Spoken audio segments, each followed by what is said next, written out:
I don't know. I think it's some kind of facial disease. I'm not sure. Simon and Dean from Douglas Choral Union.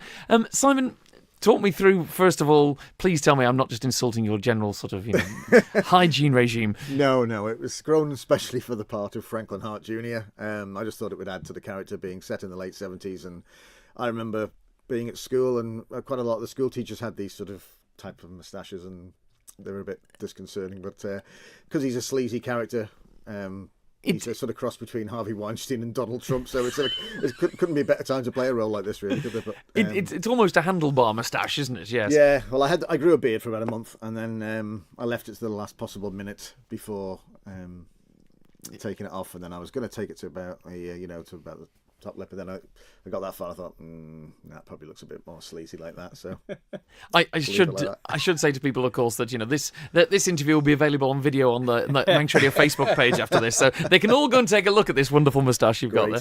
Can't wait. Suffering for your art, of course. Yeah.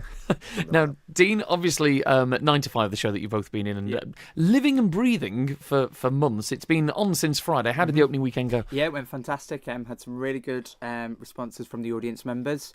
So 2 nights in, starting again tonight.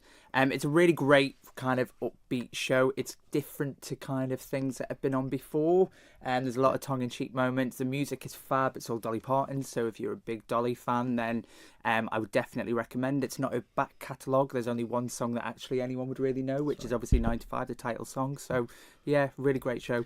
I mean, this seems to be the way that musicals have gone in recent years, Simon. You're I was going to say veteran. That's really cruel.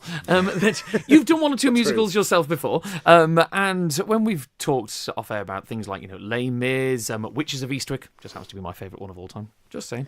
And a lot of the musicals now, your Mamma Mia's, your We Will Rock You's, the 9 to 5, things like this, they've tapped into that market, haven't they, of catchy music and catchy performers that people love. Yeah, it seems to be the way that they're going. There's quite a few of them. I think there's Rod Stewart as well, and there's another one, isn't it? And I think somebody's doing one of the Eagles as well now. I think that's in the making. But it seems to be the way forward. I don't know how long it will be before we get the chance to do some of the We Will Rock You's, and that would be quite interesting. The one. Kind of back catalogue shows of your artists like Queen and like ABBA are huge, especially Mamma Mia. It's a really big show.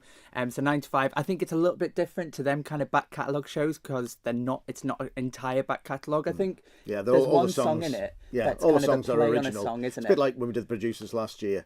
There was only 2 songs that people would have known.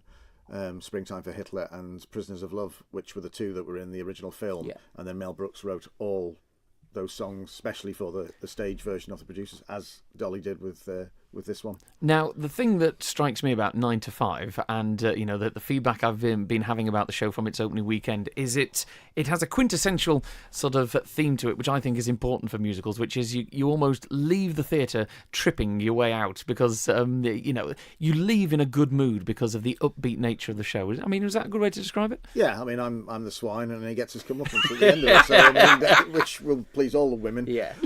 Like you say, you talk about the Witches of Eastwick, there are similarities really. In fact, they get 3 women again who are being treated pretty badly, and the tables are turned and they get their own back. I think it's a very kind of musical genre to be doing at the minute. Obviously, everything that's going on with women in the acting industry and the music industry, with everything that's going on, it's a really kind of show that's present and it has a real place in the kind of market at the minute.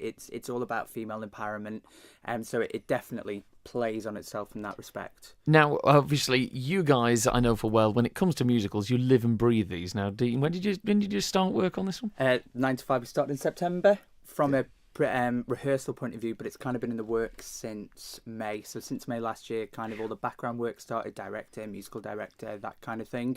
But rehearsal started in September. And of course, it's running for the rest of this week. I suppose that if I can't threaten or bribe you or anything to tell us what the next one on the cards is. No, you can't, unfortunately. No, there will be an announcement soon. But yeah, and I haven't got a clue. I was going to say, you can bribe me as much as you like. I don't know what it is. This is